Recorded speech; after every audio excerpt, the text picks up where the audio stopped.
Čaute ľudia, vítam vás pri treťom vlogu.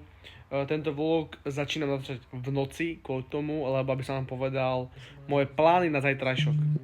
Prvý plán je, keď vstanem, natočím video, som vstal, celý môj vlastne morning rutinu, s tým, že pôjdem behať, nech sa opálim, nech naberiem vitamín D3. Potom chcem ísť s kamarátom na Bukovec. A potom tretí je nejaké sidequesty okolo toho. Čaute. OK, takže čaute ľudia, dobré ráno. Momentálne je 10 hodín a 10 minút. Zistil som, že mám totálnu svalovku, čo je celkom zaujímavé, keďže beriem melatonín, aby sa mi zvyšil rastový hormón, beriem CC s ipamorelinom, to je peptid, ktorý zvyšuje rastový hormón. Takže momentálne si ho idem pichnúť. Veľmi pekné počasie vonku, fakt, že veľa stupňov, pekne svieti slnko, takže pôjdem behať.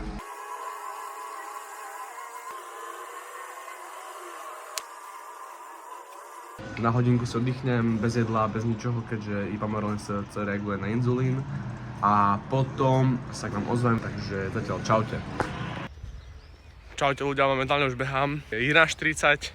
Počasie je veľmi pekné, to vidíte. Znova behám na Hornáde.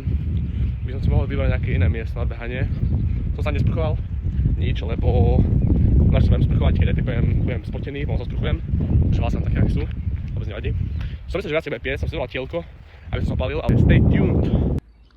Čaute ľudia, momentálne sa nachádzam v prírode a vlastne napadla ma taká myšlienka, že nebojte sa byť sami.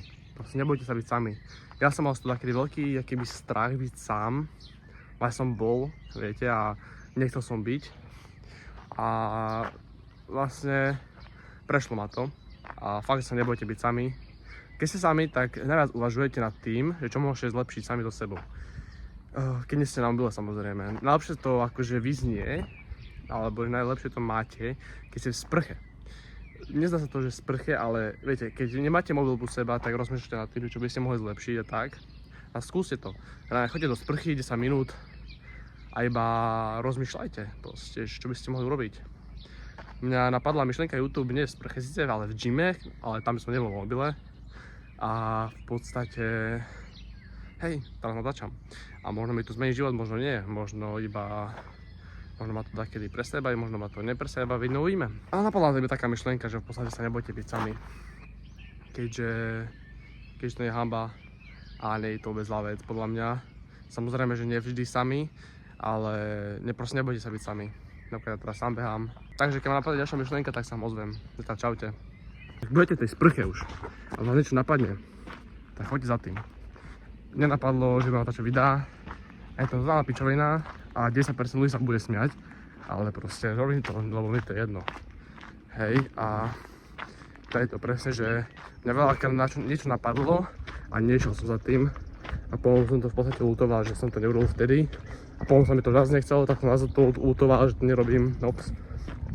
Takže podľa mňa je dobré, keď vás niečo napadne, aby ste za tým išli, aj keď je totálna pičovina, úplná totálna pičovina, ja teraz natáčam YouTube videá, čo je úplná hlúposť, ale proste robím to. Ale hej, v podstate choď za tým, takže to bola vlastne myšlienka. Čaute. Som späť, neviem prečo to trošku sa robí ako kot, to nebudem robiť už. Čaute ľudia, už som prišiel domov z behania, vonku je veľmi príjemné počasie, je fakt, že veľmi teplo a som rád, že som šiel, som sa trošku opálil, no trošku, dosť málo som sa opálil. Volal som kamarátovi s tým, že čo idem robiť, či ideme na Bukovec, či iba tak na jazero sa opáliť alebo čo. On že nevie, že či vôbec pôjde kvôli tomu, lebo ide kde neviem čo, takže uvidím, čo budem robiť, zavolám kamarátom, čo sa deje, ako sa deje a uvidíme, čo sa bude diať, vidíte v ďalšom strihu a tak, dúfam, že sa máte dobre. Čaute zatiaľ. Neviem toto robiť ako kokot, už mi jebe.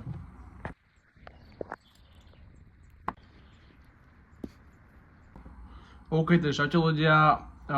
Nejdem sa kúpať s kamarátom aj na jazero, aj na Bukovec, lebo má taký zápas. Ja som ďalším kamarátom pomôcť odparkovať auto, takže sa vidíme na čom? Na ceste. A kde?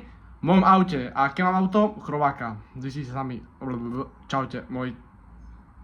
Neviem, čo robím. Čaute. Čaute ľudia. V podstate išiel som od jeho otcové auta, ak som hovoril. Som si myslel, že má najlepšia kamarátka, ma zober domov. Nezobrala ma domov. A idem teraz neviem kde, 10 km odtiaľ tam auto reálne, alebo 7 či koľko. Jak sa hovorí, v núdzi poznáš priateľa. Dobre ľudia, už som doma, už som po všetkom. V podstate išiel som pre to auto, ako som hovoril. Išiel som cez nejaké kriky, išiel som cez nejaké stromy, išiel som cez džunglu, išiel som cez neviem čo. Nebol tam aj signál, mám pár videí, takže dúfam, že ich tu dám, že ich to uvidíte. No a momentálne 9 hodín, zajtra natáčam vlog s tým, že ideme do Bratislavy s kamarátom, takže hej, zajtra sa môžete tešiť na vlog z Bratislavy. Bude to ťažké, bude to hnusné, ale dáme to určite. Takže tak no. Takže dúfam, že sa vám vlog páčil a majte sa. Čaute.